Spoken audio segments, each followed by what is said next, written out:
Hey everyone, welcome to Kittatinny Woodcraft. This is my second video for my deck build. If you haven't already seen the first one, click on wherever it is in the screen to watch the first video. If you haven't seen how I had to reinforce the bottom structure to be able to build onto these railings and deck boards. So without further ado, let's get building.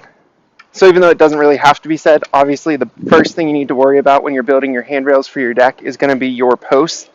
And just as you would with any fence post you're installing or any other deck railing, you want to make sure it's nice and straight. And all you're going to do that is they make nice special corner brackets that you can buy. If you don't have one of those, the second best thing is to take a level. I have my 4-foot one here. I find that a little bit longer ones are easier to handle, especially in this situation. Make sure it's level, so it's level that way. And then just pick the second side, and we're level that way. So right now there's 7 inches under there, and there's 37.5 inches above. And then once you put the cap on it, that'll give me a little under 39 inches due to the decking. And so that'll give you right about code and a little bit over for a deck railing having to be 36 inches. Also, real quick, we're going to be putting 2 screws in here. That way it can bind completely into the boards over here. And we're going to be putting 1 6-inch screw in through that way, just to ensure that it's a nice tight fit. And this will be the process you use for all of these posts. So I went ahead and installed all the posts off camera. The one thing I want to let you know that I realized I made a mistake too late was that I used old dry 4x4s as my spacers, and because of that there was just enough difference from shrinkage that I had to hammer most of these in, and the one in the back I actually had to unscrew the bolts back there, slide it in, and then re-screw to actually get it to fit. And so now we're going to move on to the decking. So to make this picture frame deck, obviously we have a little bit of a hindrance with the post in the way. So I measured out where the posts lay, and you'll see that in a second. And I'm just going to cut these out with the jigsaw, and then they should, if everything's done right, they'll slide right in, and we'll be able to get a tight fit. I did measure it in 2 inches from this end, and that'll give a 1/2 inch overlay, and then width for the 1.5 inch 2x8 that's across the side. Then once this is cut, I'll show you how to install it.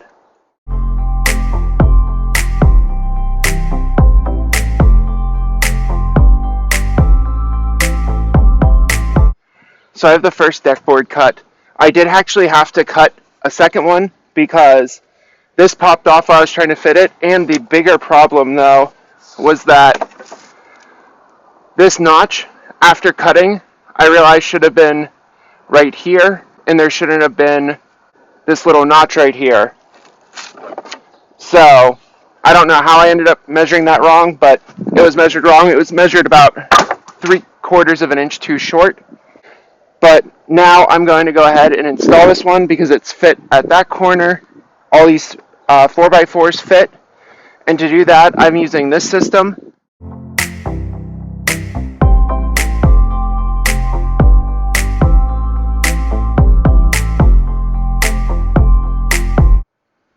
So with that first board put in, I would normally go and finish the whole deck. However, I currently have a Foreman that's getting at the end of her leash with this project. And yes, that is my dog. 25 pounds of fury, just fed up with this project. So I'm going to quickly do the privacy wall. And to do that, I'm going to take these 2x4s, install them with 2 of these 3-inch screws into each 4x4. There's going to be 3 of them. And then each of the pickets are going to be installed with 6 1 3/8 inch screws. And that'll be how this project is built. If you're familiar with building fences, that's pretty much, I'm building it the same exact way you would build your fence.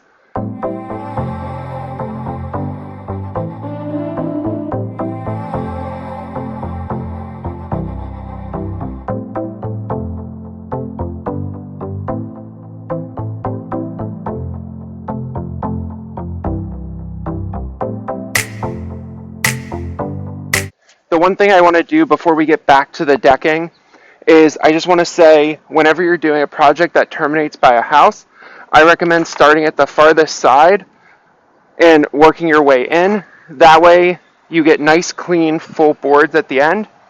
And then when you get to the final board, you can cut it down to size. That board at the end is only 3 3/4 inch wide. So I just cut it down and then it fits and it gives a nicer finish than if you start at the end that way and you end up with a weird half board that's facing out towards everyone.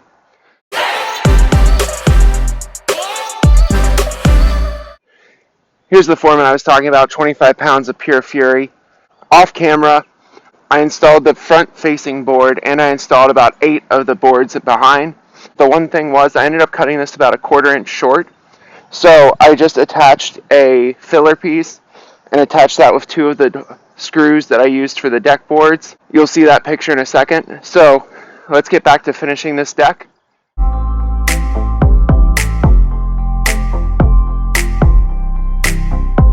Future Jim here. I realized I forgot to mention while I was putting the deck boards in that the benefit of those additional joists that I added on either side is not only to hold the handrails in place, but it also gives the deck boards a place to terminate with the picture frame decking that I'm putting in. Since it's not going to the very edge, it needed a new joist to sit on at the end. So, back to the past now.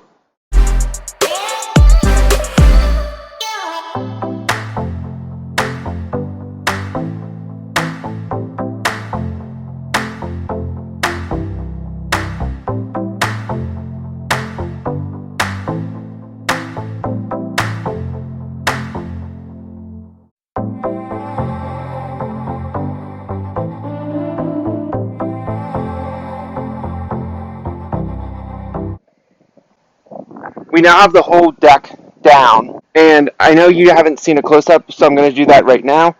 This video isn't sponsored, but I just want to let you know I'm using the Camo Marksman Pro, and I have to say it's just a quick review. The system was great. It made it really easy, and it makes a very nice appearance without having any of the screws showing on the top. The only downside I have to say is if you're doing this quite often, it would not be great for your back. However, with just a weekend warrior, or if this is the only time you're updating your deck, this system is great to use, and it's pretty cheap also. But to use this system, all you do is just clamp it on, drop 2 screws into it. If you're wondering what these 4x4s are, they're just a filler piece, so that way I know exactly where to put it. I have approximately 1/2 inch on each side, and that's all I'm looking for to match the main deck. So once you drop the screws in the guide holes, you just simply take your drill and push in until you hear it, until it stops. And repeat with the other side, and you're good to go, and you have all your screws hidden. And then just repeat multiple times. And then the second board I'm going to treat as if it was the end board. Because of this, there's not going to be a way to get into that second 45. So for that, all you do is simply line this up.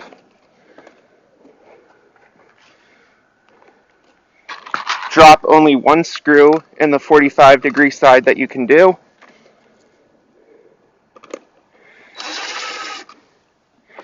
Get it started, and then pull it out. And then using this way as your guide,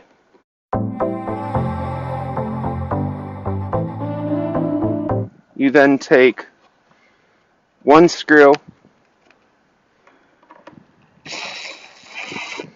and drill it straight in.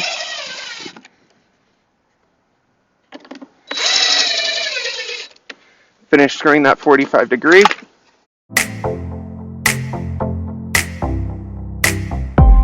And then repeat for the other sides. So another quick tip, I have the final board prepped and ready to go. Following my same rules as with everything else, I put the nicer complete boards at the front and put the half boards in the back just to give it a more finished, in my opinion, a more finished look. If you're having trouble getting this last board straight, you can always use a wooden wedge and just tap it in until you get it situated, and then finish screwing in your pieces. Okay, and then you can either just simply pull out the wooden stake, or say something happens and you have a wood piece that broke into it, you can take a jigsaw or something else, and that way you can just pop it out and keep cutting it until it either falls into the cracks more, or it pops out because of the sawing motion. Now with all the boards completely done, we can move on to finishing up the handrails. So we're starting by installing the top 2x4s of the railing, and if you're doing this by yourself, the simplest thing I found is to simply take just one of your clamps, clamp it right under the first one where you want it,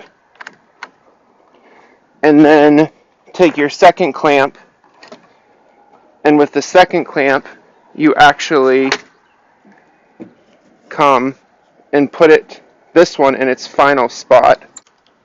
And then now with that one clamped in, you can come back to this one so that's tight and it holds, and then you just install the screws. We're using the same screws we used over for the deck railing, and we're just installing them in diagonal patterns. And then the same process was already done for this one, and the same process will be done for over there also.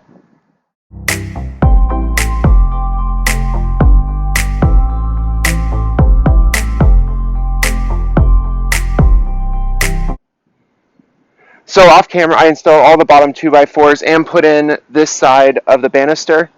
And to install the bottom 2x4s, the easiest way I always find is just to make spacers. You can either do it underneath, but what I did in this case, since we had to measure from the top down to fit these banisters, I made a spacer and just stick them in like that, and then put one of these on each side, clamped them in, and then screwed them that way. And then to install these banisters, I already put in the screws on each side, and then just simply line them up where you want this first screw. I'm lining it up with the corner and the top, and then you just screw it in, and then take your level for this first one. Make sure it's nice and level.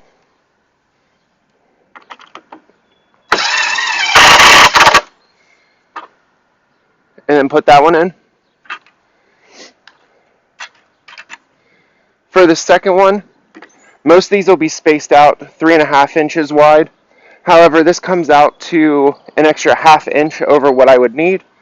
So for this first two on this side, I'm going to go 35 and 5/8 for this first one. And then for the first two. And then after that, I'll use the spacer for the rest. But then you just simply repeat the procedure of screwing it in, and then you get the whole way around.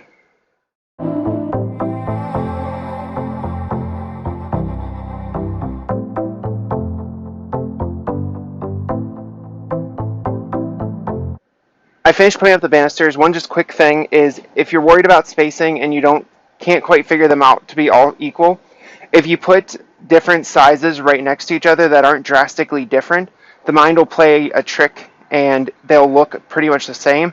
I'll show you a picture of the banister to my right. I have those going in from 3.5 down to 3-inch spacings, and you can't tell the difference.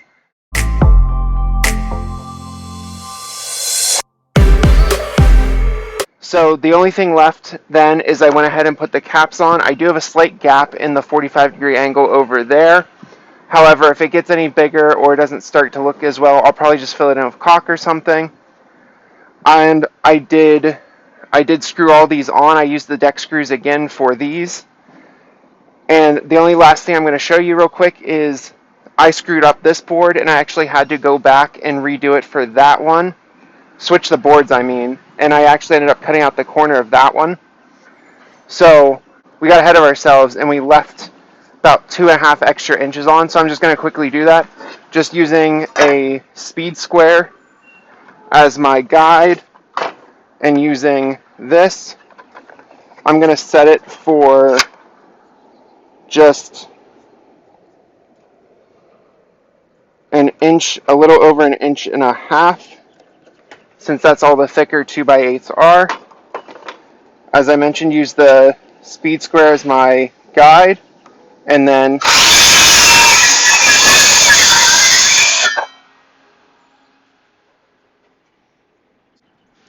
showed me up. Measured it a little too thin, so I'm just going to go back again. And there we go. And I hope you didn't mind I didn't show you screwing the deck rails in. I figured you guys had enough of me screwing around. I will walk myself out right now. However, I want to thank you for watching my video. I hope you enjoyed it. Please leave any comments you have down below, like the video, and subscribe to my channel. That way you never have to learn to spell Kittatinny again. Thank you. Bye.